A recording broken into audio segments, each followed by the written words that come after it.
Dharma. A direct alignment with soul, calling, and growth.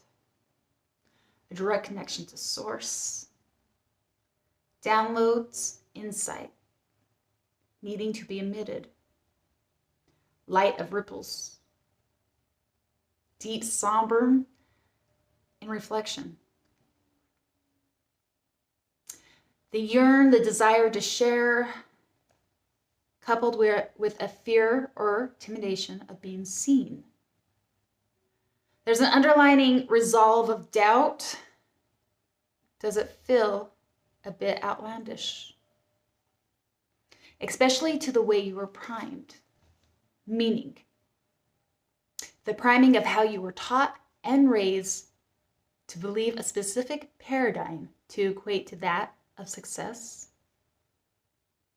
This narrative may have blocked fragments of your true essence in fear of being judged, ridiculed, belittled, or even to feelings of shame for dreaming beyond the orthodox frame.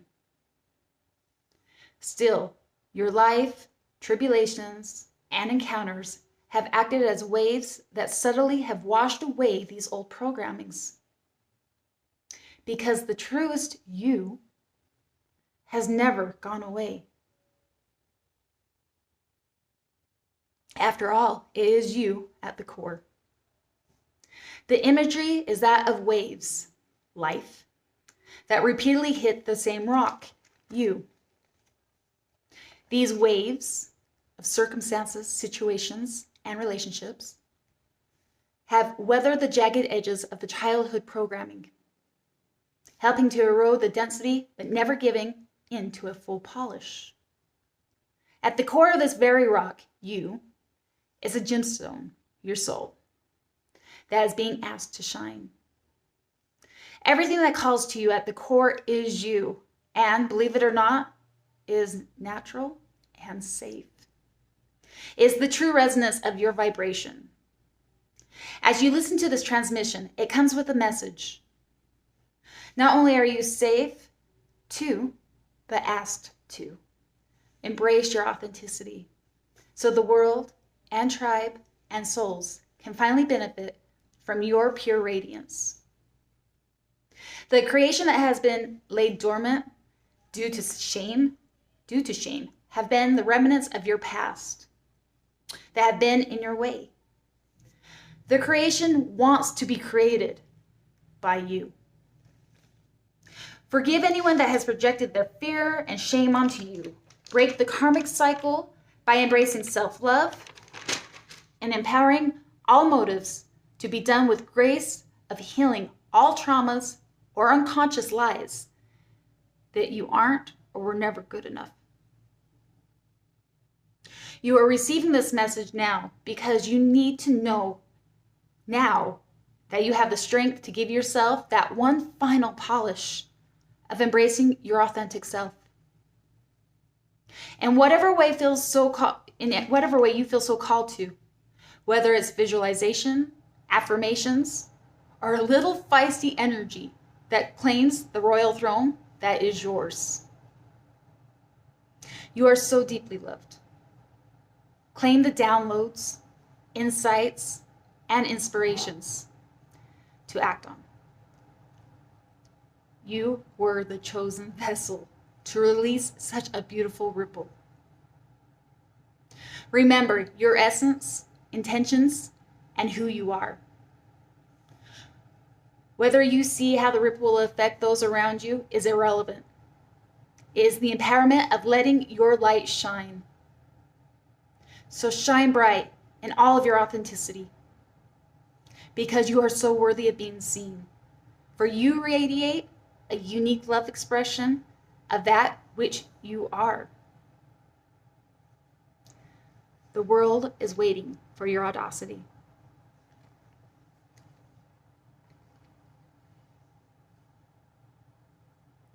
Welcome, beautiful souls. I'm Crystal, and I'm hoping to act as the spiritual mentor that can help bridge the audacity that is being called into this 3D matrix. First and foremost, I want to say thank you. Energy is intimate. It's something I don't take lightly.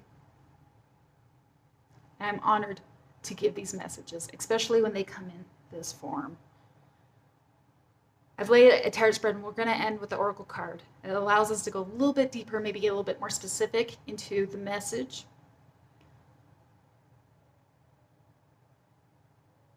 And I just want to say I love you guys. Whether you're new here or you are returning, my work's not possible without you guys. So thank you. Let's begin. If that wasn't enough, right, Spirit? That's usually all we really need. That's the meat of the message. But we're going to dive deeper today.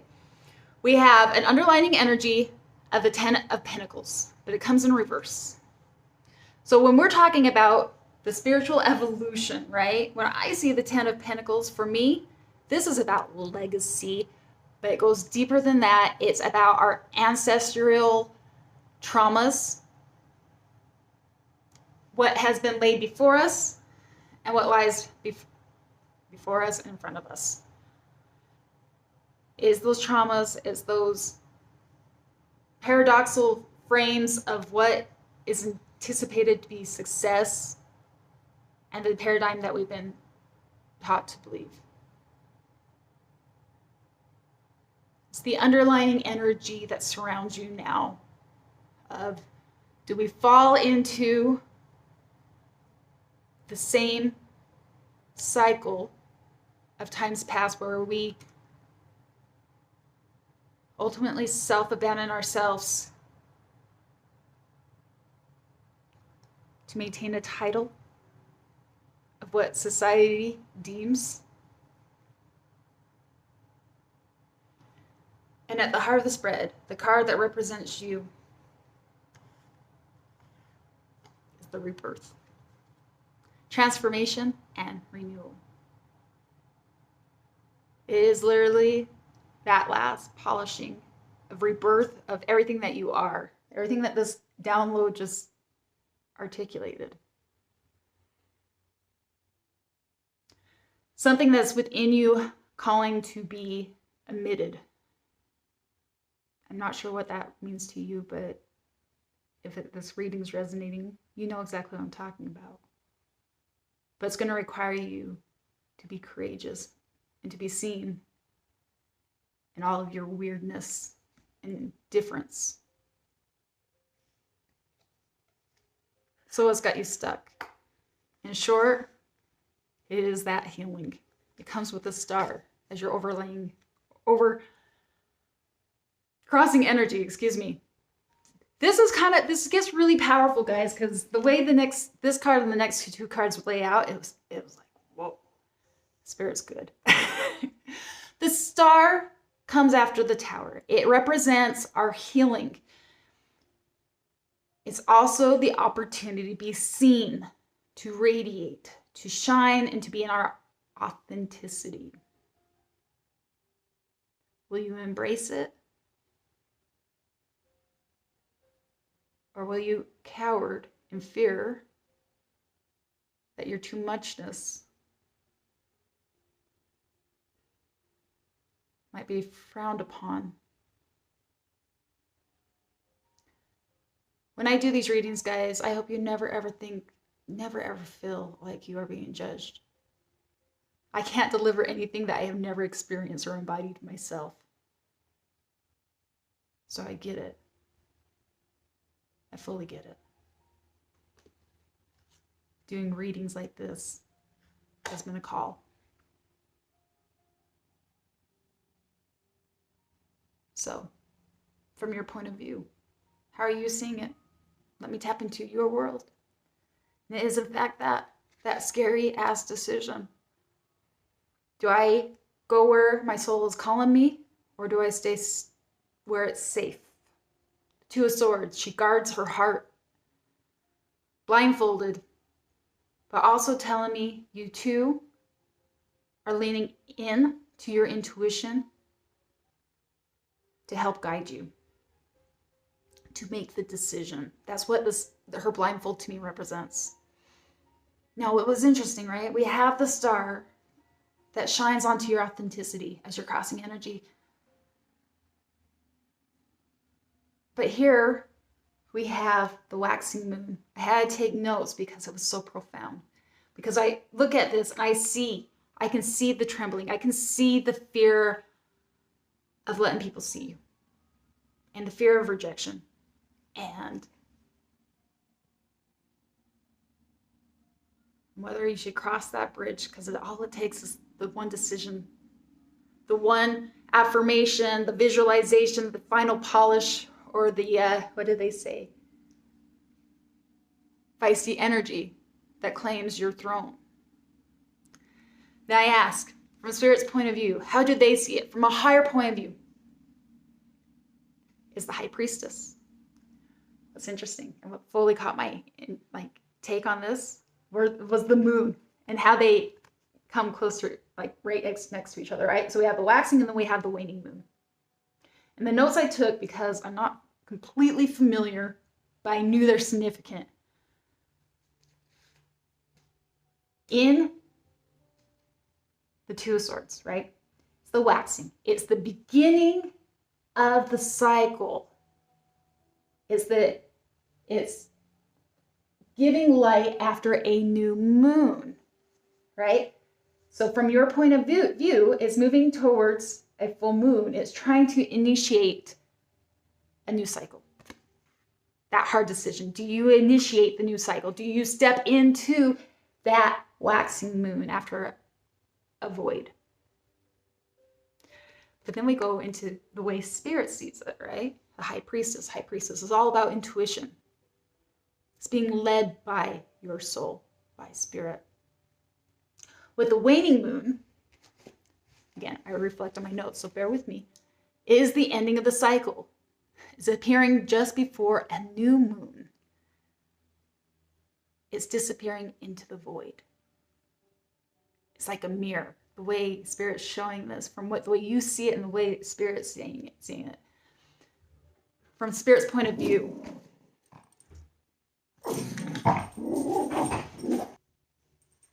Sorry, I had to pause. We had a delivery and my puppy was about to lose it.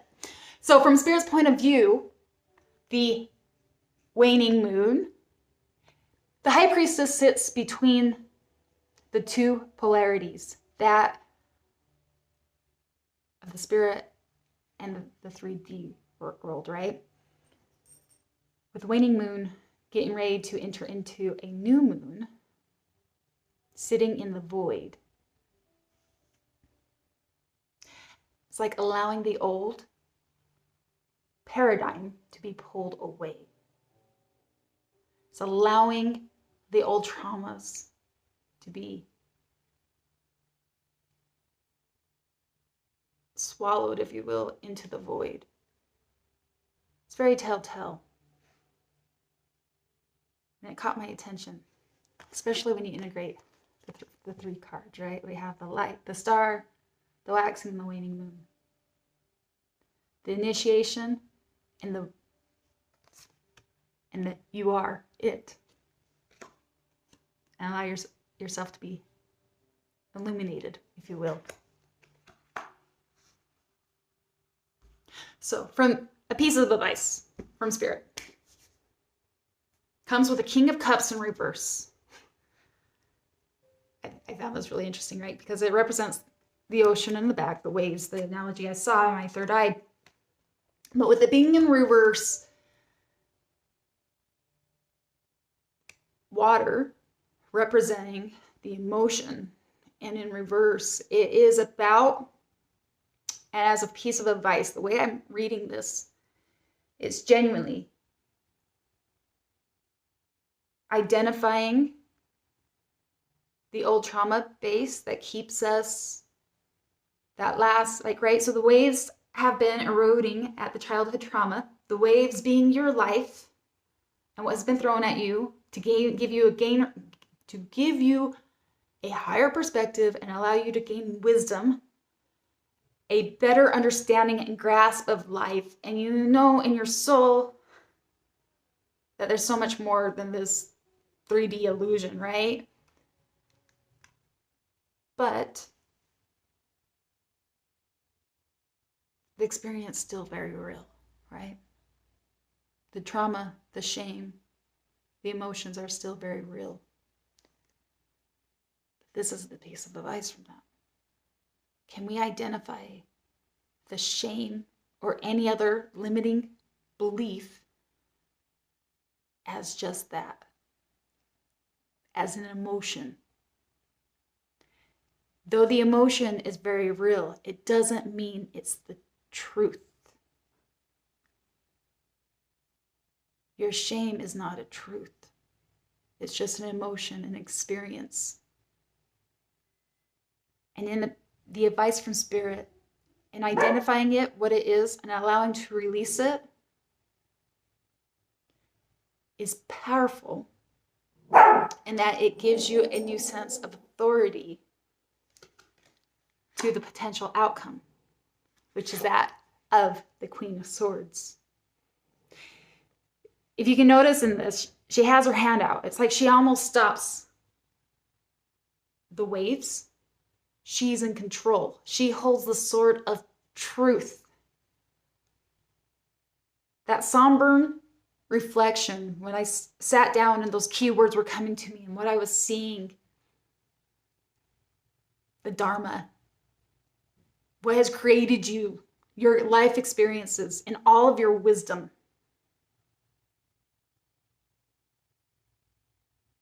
It's about clarity.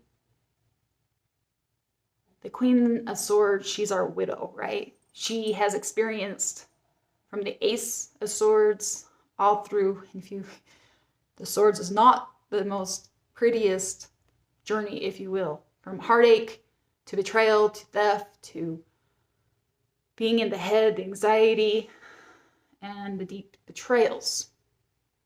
But she's embraced it all and has created who she is. She can sit on her throne with authority because she's learned to master it all with the sword of truth. And when I look at this, it's like she commands the energies around her rather than letting the energies consume her. I did a video, it was last week. It was really interesting because it was actually about shame and how I was able to identify a layer of shame within myself that I didn't fully understand. And in short, for me, I had to sit with the energy. And as I was feeling it in my body, I don't know if you guys saw that, you may not have seen that video, but if so, I encourage you. It's just me talking.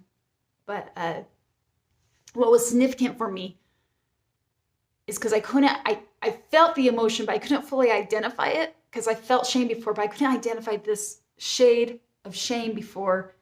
And it took me actually reading my own body language and sitting with the resonance to understand, like, I'm demonstrating shame. This looks like shame. But in order to release it, I had to understand the frequency, I think. So if you're interested, you're welcome to go back on my playlist. It's like 2 or 3 videos away before. It's actually my healing and growing list. Minor details. Anyway, let's finish with the oracle card and pull this reading all together for you guys, okay? Calling in the love we are, the light we are. Archangels, ascended masters. Higher self, Holy Spirit. Only that, the highest good. Divine.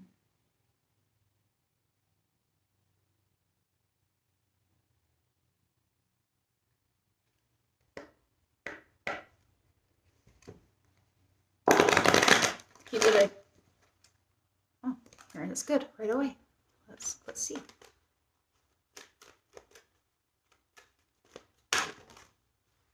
I'm not taking all that. Sorry. I chuckle. I'm not going to take them all, but they all look very similar, if you will. I guess I should just show you really quick. Maybe I should read them. Okay, I'm going to read them. I don't know. There's 3 of them, but we're going to go ahead and read them. And we'll read them the way they came out. So bear with me. I had my book and everything out, and then my puppy came and sat on my lap. And okay. So we actually got this a couple weeks ago in one of the other readings. Initiation. Every stage in life is an initiation into a new, higher state of being. Through these constant progressive initiations, we gain access to the strengths that help us grow in love and wisdom. Welcome these evolution passages. See them as an opening that leads you to work on your innermost being so that you can be forever lifted up to the highest ideal, God. Affirmation: I am constantly being initiated into higher states of awareness.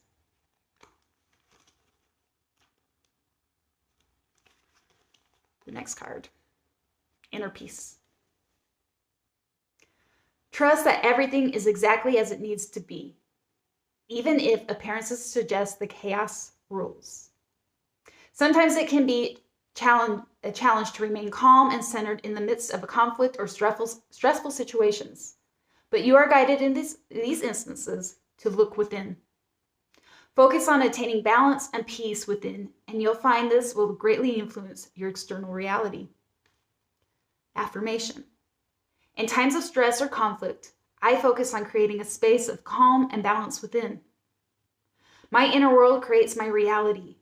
I ask the universe for help to guide me and enlighten me so that I may master my thoughts and emotions.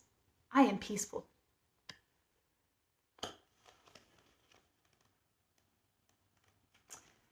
And the last one, ascension. Take some time to reconnect with nature. Allow yourself to be drawn in by the wonders of the natural world. They will lead you to your inner divinity and help you tap into a deep reservoir of peace and light within. Affirmation: I take time for myself. Nothing is more important. In nature, I find my inner peace and tranquility. I delve into my inner sanctuary.